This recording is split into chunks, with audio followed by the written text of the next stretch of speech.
So I'm sure that everyone here has known at one point what it is to be hungry.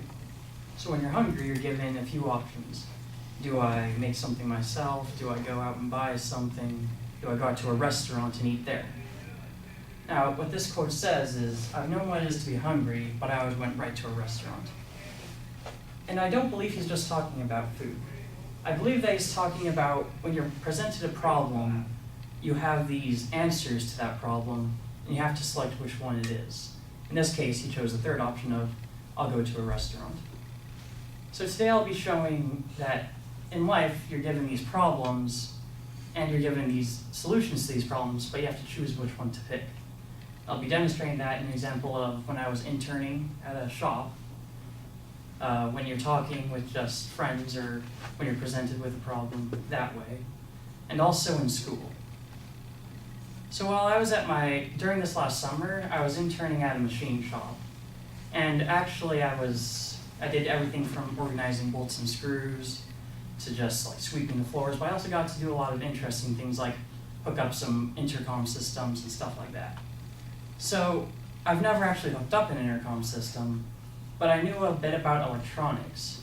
So I had this option of, one, I could just do what I already knew about and try to solve it that way, or I could sit down and do some research. So I did the research, did a few trial runs, hooked it up, and everything went perfectly. And my boss was like, good job. And I respect that you're able to sit down and do some research.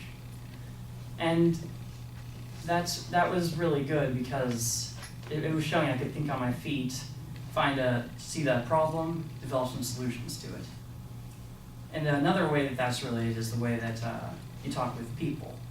In Raphael's situation, when he was talking to his mom, he had the opportunity to either lie, say his class was canceled, or he could have just told the truth.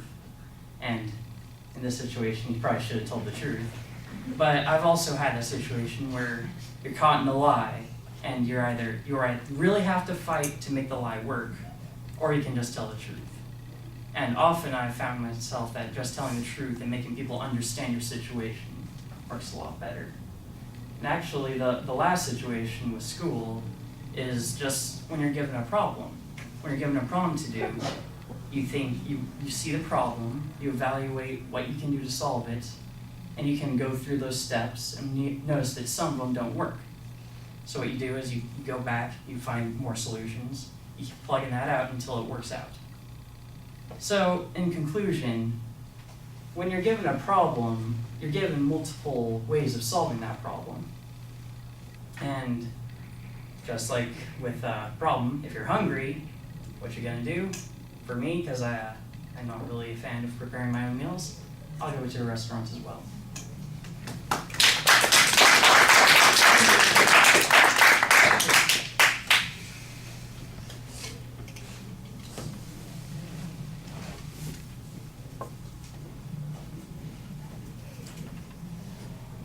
Korean barbecue. A lot of people like Korean barbecue, but I'm not a fan. Never prepared it. I enjoy watching my food cook right at the That was actually my first dinner out with my girlfriend. Korean barbecue. The only issue is for the food.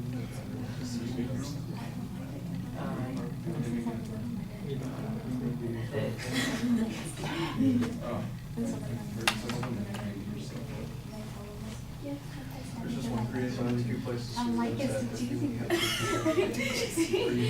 to you're not allowed to use those. All right, Alex, you tried to take something at the beginning and turn it into a unifying experience. I don't know that everybody's going to feel the same way you did about it, but your solutions that or the choices that you came up with, that was an interesting way of setting up a kind of a tangential topic area and a tangential preview of the structure of that topic area. But it worked, it was fine, and I thought that you did a nice job developing the speech that you decided to go with. I thought that they were pretty good explanations of the points that you had, enough detail that we could see what it was you were talking about. Sometimes the stories could be a little bit more complete, but you made them relatively interesting for the amount of time that you were talking about them. Your voice is excellent in terms of projection. It's right for the room. Very solid inflection while you're speaking as well. The pacing, I didn't see anything that was problematic. Maybe a little bit of energy here or there would be helpful. There are lots of indicators and descriptive gestures while you're speaking, so that also helps to make you look more involved. And you also look engaged while you're speaking. You're talking to us for the most part.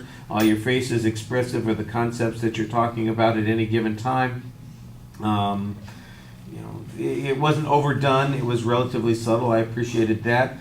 Usually you're facing different parts of the audience when you're speaking to them. I like the way that you change the orientation of your body as you were talking. Sometimes there's a little bit of that rocking back and forth on your feet, but not a lot.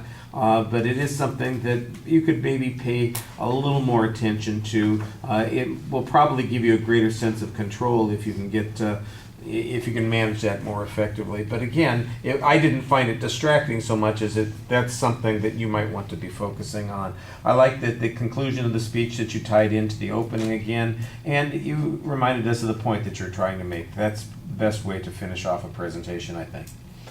All right. Thank you. And we need to have Leslie come get a topic. Yes, Or some topics. Your voice is incredibly so. I've never had it. I don't believe that's what I said, but